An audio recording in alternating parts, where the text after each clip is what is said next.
Siguro kung meron akong opportunity na movie or teleserye in the future na action, I think I'll accept it.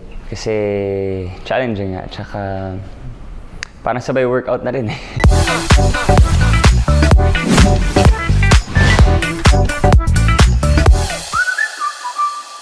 I think marami pang aabangan na action scenes and love scenes.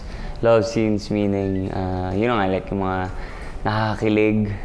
Kasi I think like the first few weeks were mostly action scenes, tsaka about family, dun sa mga anak ko, sa mga inampon ko na bata. So I think yung mga week 8, yun na yung puro love scenes. And of course, action pa rin. First, nung start, medyo nahirapan talaga ako kasi syempre big adjustment.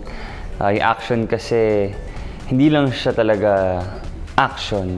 Kumbaga, meron din siyang art into it. So, I think incorporating both at the same time was really challenging.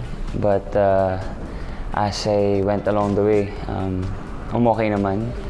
So, ayun, siguro kung meron akong opportunity na movie or teleserye in the future na action, I think I'll accept it. Kasi challenging nga, tsaka parang sabay workout na rin eh.